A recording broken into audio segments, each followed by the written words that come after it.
Prima in art 1-12, Batman da The Dark Knight Rises. Primo esperimento da parte di Nart in questa scala, dopo i capolavori a cui ci ha abituato nella scala 1-6, inizia quindi una nuova linea per Inart in questa scala un po' più piccola. Sono sicuro che non deluderà le mie aspettative, sono molto curioso di vederla insieme a voi. Vi ricordo come sempre che l'ho acquistata su ilcolossodinerd.com, di cui trovate il link qui sotto in descrizione, e anche la promo attiva con il canale. Se contattate il Colosso e gli dite che siete iscritti a Peperarca Collectibles, riceverete 500 punti che equivalgono a 10 euro di sconto.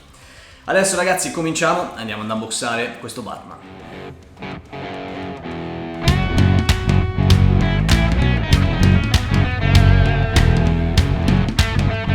Ed eccoci qui con la scatola di questo Batman 1-12, scatola che è abbastanza sobria. Inart in questo caso ha puntato più sull'eleganza che sull'estetica, con uno sfondo nero praticamente ovunque, Batman The Dark Knight Rises, nessuna immagine della figure, niente di niente. Nella parte inferiore Queen Studios e Inart 1-12, brand appunto di questa figure che ha subito delle variazioni nel corso del tempo.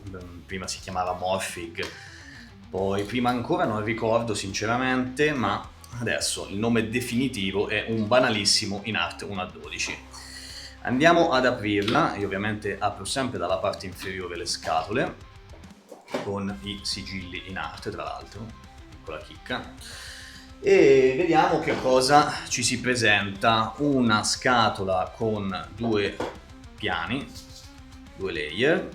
Abbiamo la classica bustina antiumidità nella parte inferiore, un libretto di illustrazioni molto più semplice rispetto a quelli che siamo abituati a vedere nelle 1-6, ma comunque sempre molto particolareggiato, con bellissimi disegni e istruzioni dettagliate che spero non ci servano. Qui abbiamo il mantello, suppongo, sì, mantello custodito in questa custodia di carta e poi un'altra confezione, diciamo, di plastica, mantello che non è cablato, ma ne parleremo fra un po'.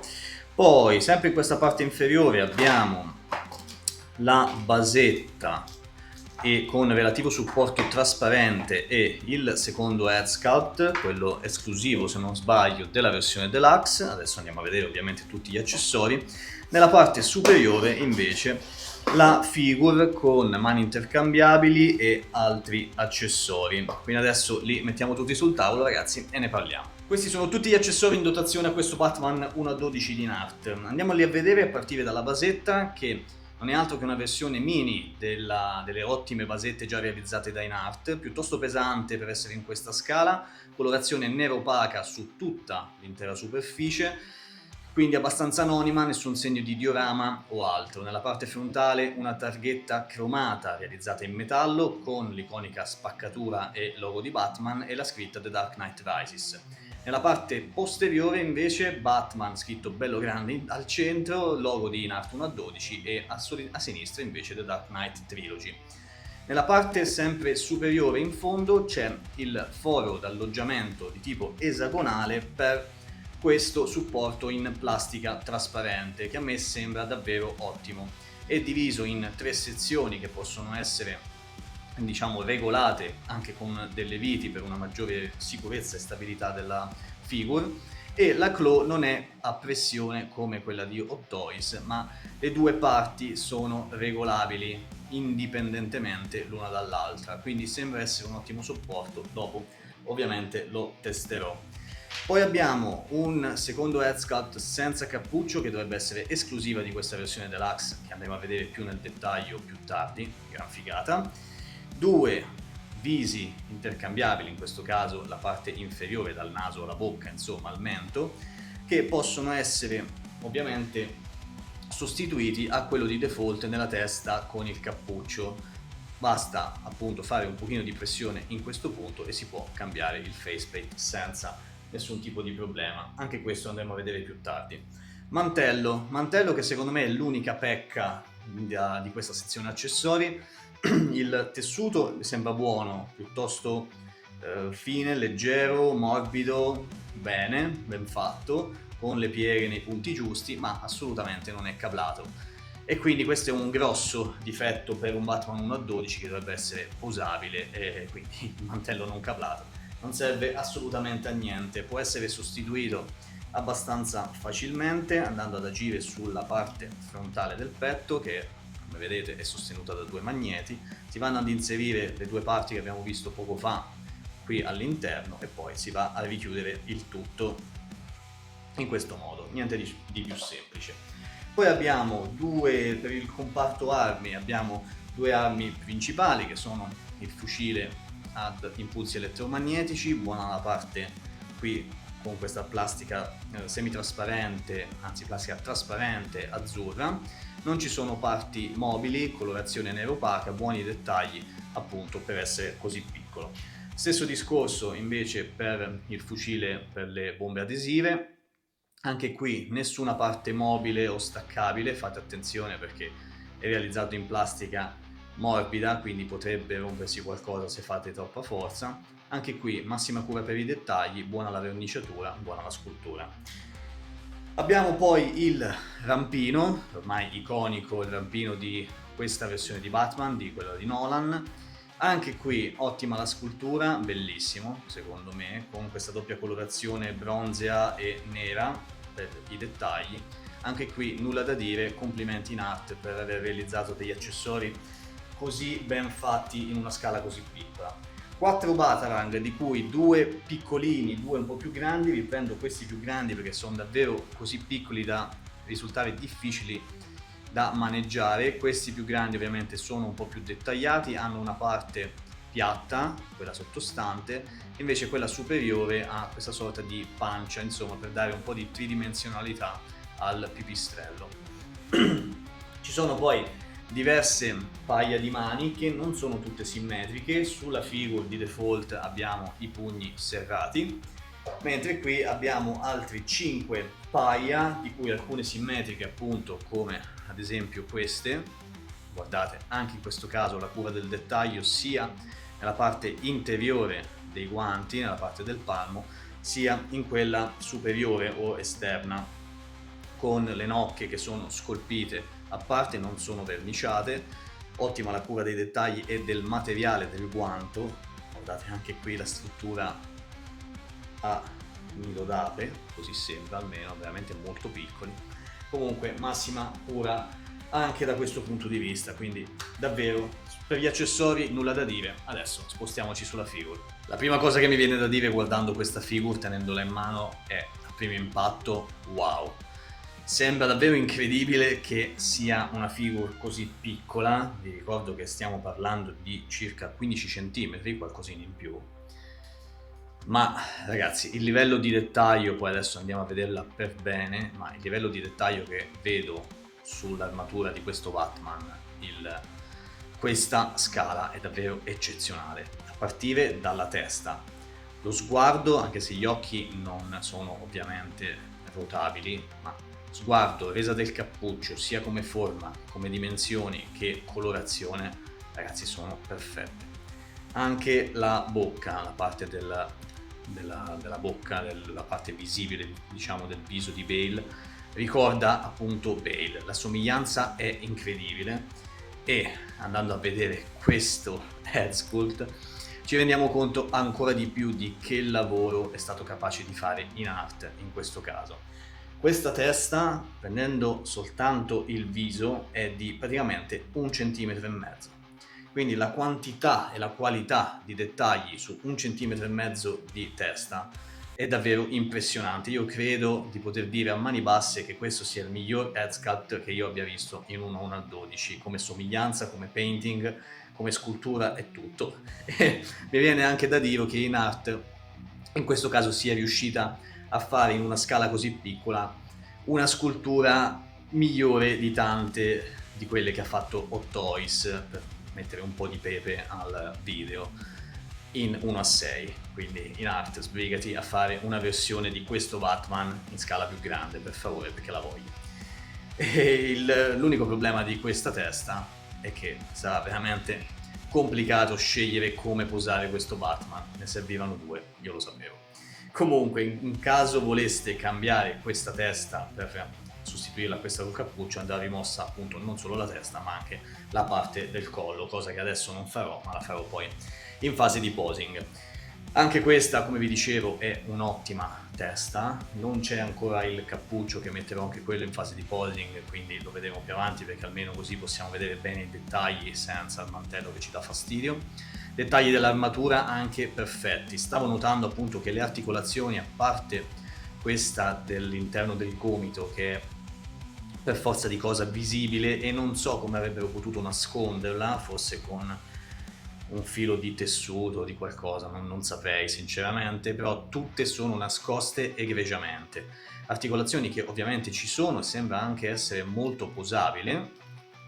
Vediamo, intanto la testa ha un range di movimento assurdo, andandola ad estremizzare si scopre un leggero gap qui alla base del collo, ma comunque anche la sensazione di come si comporta l'articolazione non è un'articolazione giocattolo come spesso sembrano quelle di SH Figures per esempio, ma in questo caso danno comunque un senso di durezza, di stabilità insomma, e quindi dà molta fiducia a maneggiare una figure del genere. Anche per il resto in realtà articolazioni ci sono anche qui sul busto, è ruotabile, insomma si può fare di tutto. Qui si scopre il gap sul bacino perché ovviamente poi ci va messa la cintura che è la parte mobile che andrà appunto a coprire quella parte, quindi tutto è stato studiato nei minimi particolari. Come vi dicevo, questa parte con il logo della parte del pettorale può essere tolta per andarci a mettere poi il mantello. I pauldrons, gli spallacci, scusate, ogni tanto mi vengono i termini inglesi, sono abituato con quelli, sono mobili, anche qui per favorire l'articolazione della spalla, ovviamente c'è una butterfly, può alzarsi di parecchio, ovviamente muoversi anche in avanti a 360 volendo, insomma si può fare di tutto, c'è anche il movimento verticale. Doppia articolazione al gomito, anche qui appunto guardate la resa anche dei differenti materiali della suit, strepitosa, e le articolazioni del busto sono nascoste appunto dai dettagli del costume, dall'armatura, e quindi sono praticamente impercettibili, quindi davvero un ottimo lavoro. Dà la sensazione appunto di stabilità e di pesantezza, è anche piuttosto pesante come figure, e per quanto riguarda la somiglianza io direi che come proporzioni e tutto il resto ci siamo, non avrei fatto nulla di diverso da quello che sto guardando. Poi magari ragazzi, se sbaglio qualcosa ditemelo qui sotto nei commenti, ditemelo pure educatamente, magari perché potrebbe sfuggirmi qualcosa, un po' preso dall'entusiasmo o un po' dalla registrazione del video. Cintura, come vi dicevo, con un sacco di dettagli, anch'essa con questa colorazione dorata ed è in plastica morbida, che può essere quindi anche mossa e adattata ai vari tipi di posing e di pose che vogliamo dare al nostro Batman. Parte inferiore con articolazioni che sono anche in questo caso un pochino più in vista, ma non penso si sarebbe potuto fare differentemente se si voleva appunto dare un minimo di mobilità a delle gambe che hanno molta mobilità, anche la rotazione del quadricipite, c'è una rotazione anche qui, anche se un po' ostruita appunto dal tipo di sculpt. Ricordo che comunque questo non è un'armatura, un costume che è parecchio snodabile, nel senso che è comunque bello corposo, come posso dire. Poi c'è anche una doppia articolazione al ginocchio e un'articolazione anche alla caviglia, alla punta del piede. Insomma, nulla da invidiare rispetto a quello che già abbiamo visto in tante altre figure 1-12, ma secondo me qui siamo ad un livello di dettaglio, di scultura e verniciatura e anche di ingegneria proprio della figure che secondo me è senza uguali. Non saprei, forse Revoltech ha qualcosa in comune, io non posseggo nessuna Revoltech ragazzi, quindi magari fatemelo sapere, ma sono molto curioso di sapere che cosa ne pensate voi. Adesso andiamo per le conclusioni su questa figure, intanto vi farò scorrere qualche posa, quindi mi diverto un pochino con il posing e poi ci vediamo per la fine del video. In art con questo Batman 1-12 non fa altro che alzare ancora una volta l'asticella, fissando un nuovo target di qualità per tutte le aziende produttrici di action figures in questa scala. Lo aveva già fatto con le 1-6, producendo dei prodotti eccezionali, quasi perfetti nella maggior parte dei casi, e fissando appunto un nuovo target anche per Hot Toys, creando una competizione che penso possa far bene soltanto ad entrambe le aziende e anche a tutti gli altri competitor in questo mercato.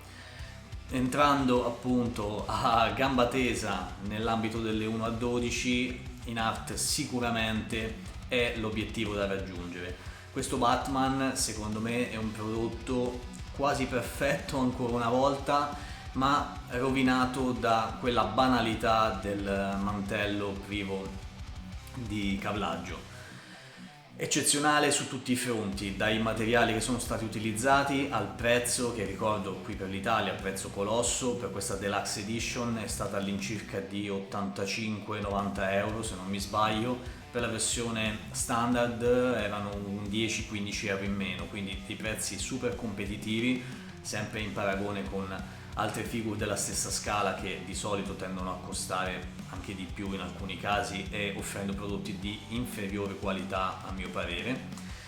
Come dicevo, una scelta di materiali eccezionale, articolazioni perfette, ed era la cosa che mi preoccupava di più quando ho visto i prototipi. Invece mi sono divertito tanto e ci giocherò ancora un pochino, cosa che lo sapete non è da me, ma offre davvero tantissime possibilità e quindi sono veramente molto contento. Per quanto riguarda gli head sculpt, ragazzi, secondo me sono incredibili, soprattutto quello senza cappuccio.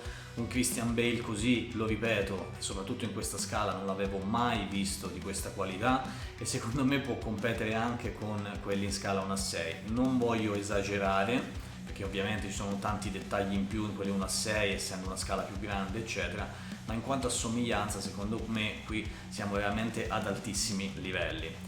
Credo che appunto in art sia un esempio da seguire per Bandai, per tante altre aziende che producono figure di questo genere, anche se il target è differente perché stiamo parlando comunque di figure tratti da anime, quindi da personaggi animati, quindi è un'altra cosa, ma comunque a livello di articolazioni, di body, di qualità, quantità degli accessori, la basetta, il supporto, sono tutte cose che veramente esaltano ancora di più un prodotto di questa fascia. Io ho ordinato Wukong e Jubaljie da Black Myth Wukong, quindi non vedo l'ora adesso ancora di più di riceverli e ovviamente ve li porterò sul canale per farveli vedere, perché secondo me meriteranno tantissimo anche loro. Detto questo, fatemi sapere voi che cosa ne pensate, ragazzi, qui sotto nella sezione commenti. Se vi va, iscrivetevi al canale. Io vi ricordo che l'ho acquistata sul colossodinerd.com, di cui qui sotto in descrizione trovate tutti i riferimenti. Detto questo, ci vediamo a un prossimo video, un prossimo unboxing e alla prossima. Ciao ragazzi!